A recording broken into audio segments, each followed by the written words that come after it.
The oracle warned Tati to beware the temptation that came with her curse, for the mark was evil. They were not the only ones with interest in these words of power. Someone else was amassing a library of evil.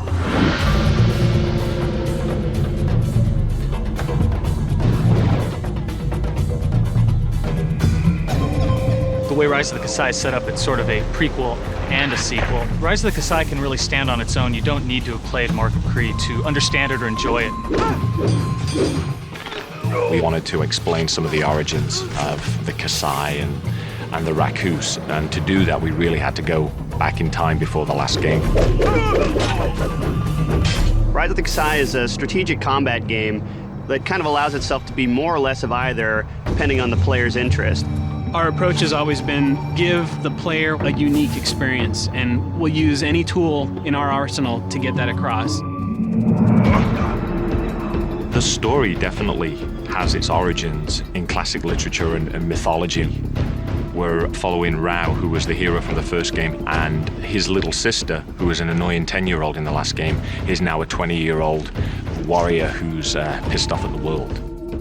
The animators had a lot of fun with Tati when they started developing her moves and her personality and the way she kills, whereas Rao is very noble, and to him, you know, the fight is honorable and he kills someone and they are dead and he moves on.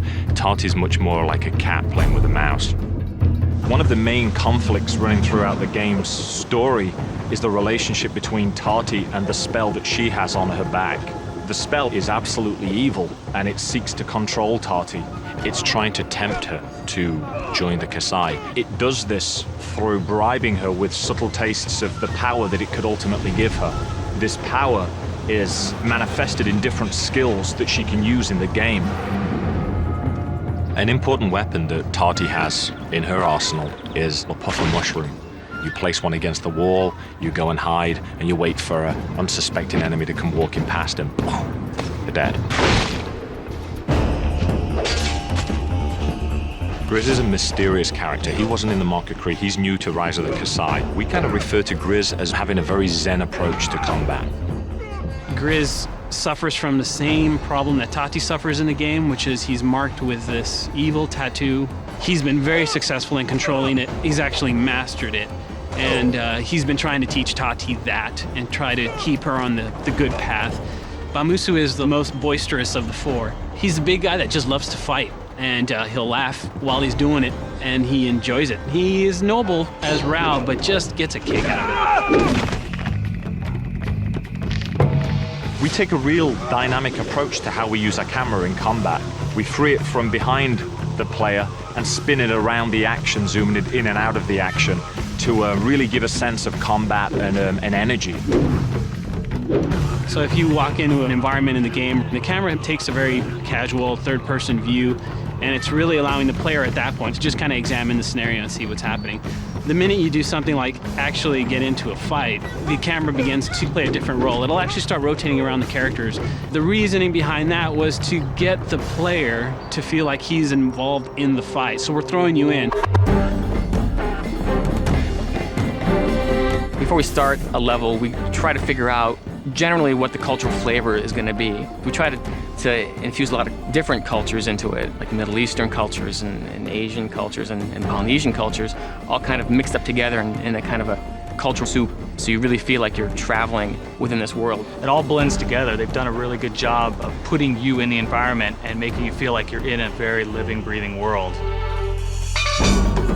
Rise of the Kasai does excel as a two-player online combat game. It's much easier to work together, especially for the strategy elements with two players. One person could take the high road, the other person could take the low road. The battles could be joined. You could join up with a partner and fight with the enemies, or you could sort of sneak around. One person could be stealthy, another person could be aggressive. For the music of Rise of the Kasai, we really wanted it to fit with the way we created the environments. I met a guy named Mr. Bang many years ago. He's from the mountains between Thailand and Mongolia. The composers were on hand to see how he does what he does so they can create a tool set to integrate into their sound. So all the elements we use are organic instruments. They may have a more modern, maybe even techno feel in some ways, but all done organically. This really allows us to integrate that into our spiritual elements and bring a more realistic and exciting cultural experience. It's just like The one thing that unifies the group is their interest in art and in film. We have people that are from the video game industry that have been around for 15 years. And then we also have people from the animated feature film industry who have got a lot of experience in making movies. So the groups have kind of come together and found this common ground of what we think a game should look like. We have a lot of very talented artists on our team who are all traditionally trained, so texture maps are all done by hand. That lends more to the organic sense about these levels. It's all just coming out of the mind of the artist and the talent of the artist. They've got a great animation style that goes into the combat, and when you see it in action, it looks almost like a ballet. They've got a great sense of timing that they translate from the animation to the actual player, where you feel in combat you're almost dancing around, but you're dancing around in sort of a brutal, quick way. We've likened ourselves to an independent film studio. We want to make things that are recognized for their artistic content and their depth. We have two sets of cinematics. We have our in-game cinematics that tell the story with the actual characters and the environments in which the game kind of takes place. Then we have the bookend movies.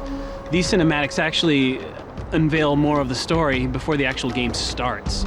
The whole style of these movies is a little bit more unique. It's almost like a living comic book, or, you know, if you were to see a Japanese print or a Chinese print sort of come to life, you know, sort of rice paper backgrounds and big black sumi brush and watercolor sort of thing. We'll experiment a lot and try different techniques, different avenues, just to keep people entertained.